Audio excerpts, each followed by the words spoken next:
Fala galera da academia, tudo bem? Professor Bellinati na área aqui, mais uma aula na quarentena. O tópico agora é metabolismo energético. Vamos falar de respiração, fermentação, fotossíntese e quimiossíntese. E aí, para meu entendimento, eu acho que vai ficar mais interessante a divisão desta aula em 3 aulas, tá? Então você está percebendo que aqui está escrito aula 1, daqui a pouco eu venho com a aula 2, daqui a pouco vem a aula 3. Eu dividi da seguinte maneira. Essa aula 1 é mais introdutória, mais geral, mais comparativa e explicativa do que tudo que vai acontecer aqui. A aula 2 é dedicada à respiração e fermentação e a aula 3 é dedicada à fotossíntese e quimiossíntese. Vamos lá então? Então, aula 1, aula introdutória, eu vou aqui, tomar uma bronca do pessoal da física porque eu vou me arriscar dentro da termodinâmica. E vou ver se eu consigo. Vamos lá. Então, por que o metabolismo energético está dentro do que a gente precisa conhecer de termodinâmica? Separei aqui 2 leis da termodinâmica. Primeira lei, lei da conservação de energia, e segunda lei, lei da entropia, né? Porque quando a gente fala de metabolismo energético, precisa ficar claro que a vida vai contra a tendência do universo. Como assim a vida vai contra a tendência do universo? O universo tende ao caos, o universo tende à desordem, e a vida é o oposto disso. A vida é necessariamente uma estrutura organizada. A célula difere do ambiente ao redor justamente pelo tipo de molécula que tem dentro dela. É mais provável encontrar proteínas dentro de células do que fora de células no universo como um todo. Então a vida depende da ordem. E essa ordem, para manter a ordem, como por exemplo manter a ordem dos seus estudos, para manter a ordem do seu estojo, para manter a ordem de alguma coisa, é preciso um investimento energético. E essa energia, ela não é criada em nenhum momento, tá? Então a mitocôndria não produz energia, não. O cloroplasto não produz energia, a planta não produz energia, nem o sol produz energia. Tá? A energia como um todo no universo, a gente entende que é constante. E a única coisa que acontece com essa energia é que ela vai sofrendo transformações. Então o Sol, por exemplo, faz ali fusão nuclear de hidrogênios e forma o hélio. Essa fusão nuclear transforma a energia ali que chega para a gente através da energia luminosa. A planta pega essa energia luminosa e transforma em energia química da molécula de carboidrato. A gente pega a molécula de carboidrato e transforma essa energia agora para disponibilizar na forma de ATP e a tua célula conseguir fazer as atividades que ela precisa. Tá?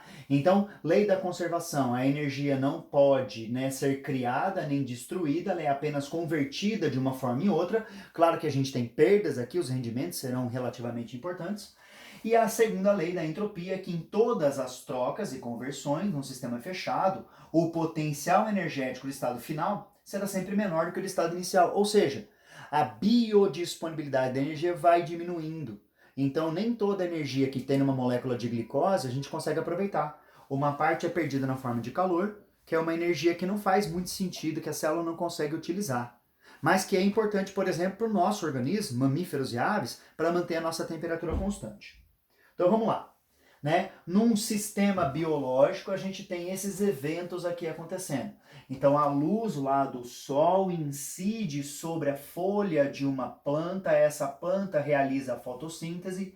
Na fotossíntese, ela sintetiza o carboidrato, o açúcar. Para isso, ela precisa de água. Essa água é absorvida pelos pelos radiculares. Essa água vai ascender, vai subir na forma de seiva bruta. Quando ela está ascendendo, ela leva junto com ela os macronutrientes primários da planta, tá? Que são nitrogênio, fósforo e potássio, e leva também os macronutrientes secundários, ou seja, que não são importantes assim de primeira ordem, que são o cálcio, o magnésio e o enxofre.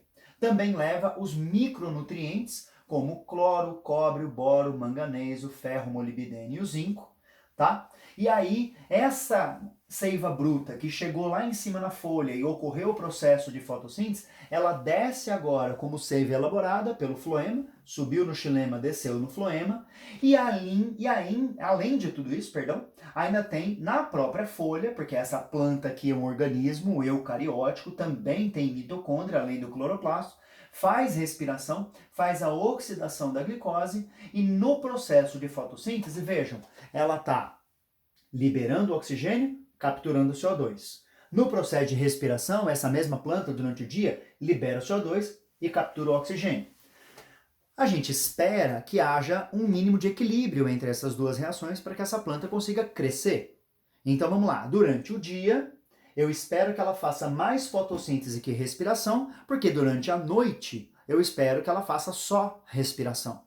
Então a fotossíntese que acontece durante o dia tem que superar o evento da respiração para que ela seja suficientemente grande para que essa planta consiga atravessar, por exemplo, o período noturno, ou que ela consiga atravessar o período do inverno, que ela não vai conseguir fazer fotossíntese, ou a época de seca aqui no cerrado, que as plantas perdem as folhas, que ela não está fazendo fotossíntese. Tudo bem? Então vamos dar sequência.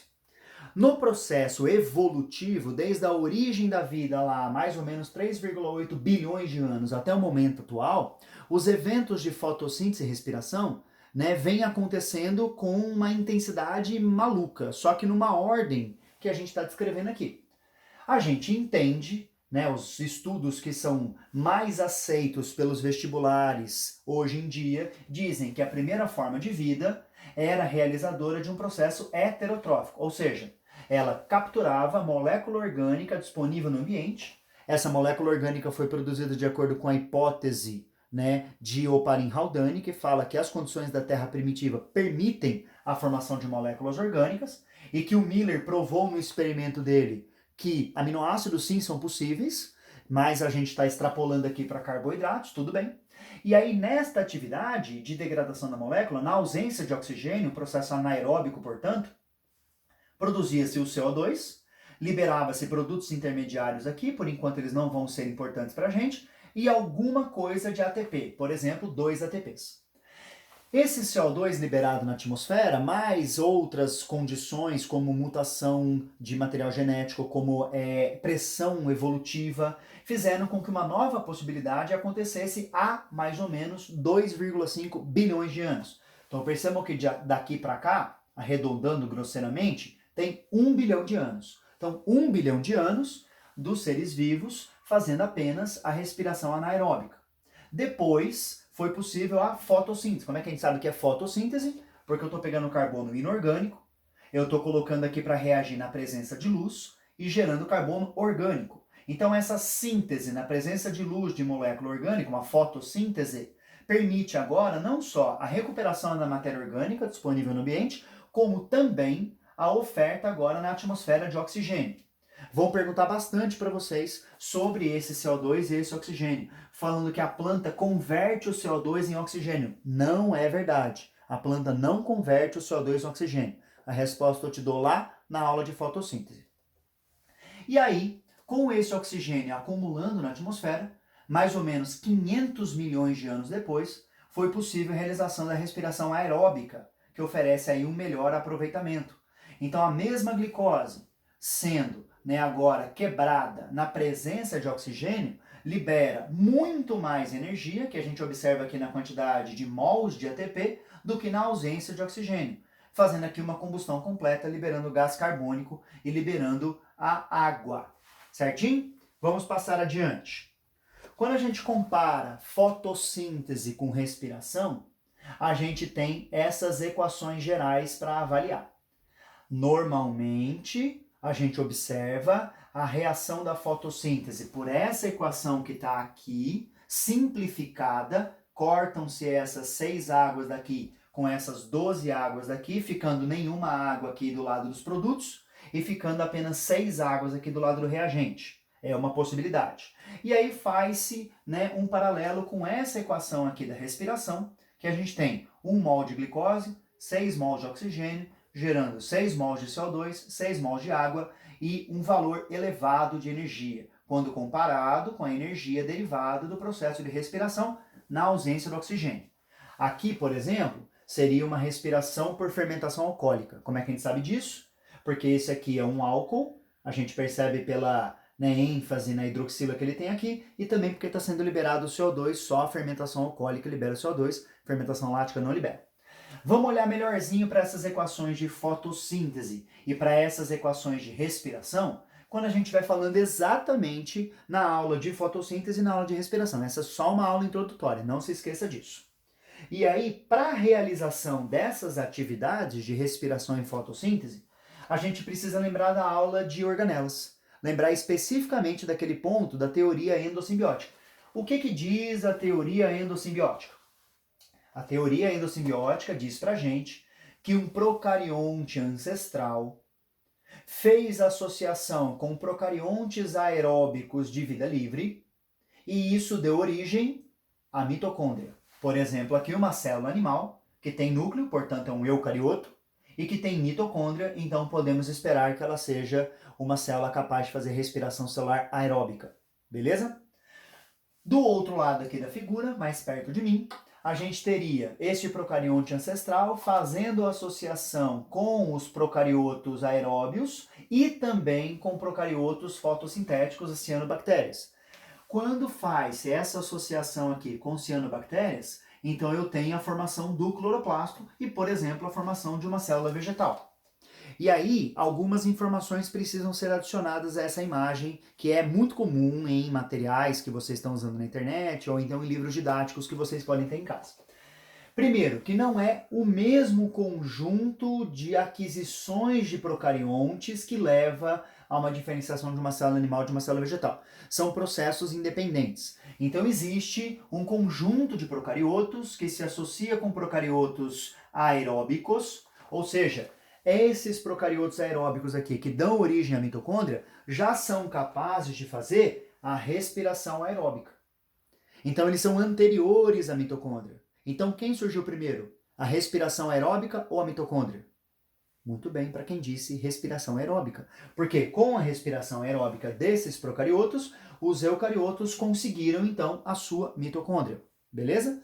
E num outro caminho, este conjunto de eucariotos que já são possuidores de uma mitocôndria também se associaram com cianobactérias, dando origem a um eucarioto com mitocôndria e cloroplasto. Então percebam que a célula vegetal tem o cloroplasto, mas também tem a mitocôndria.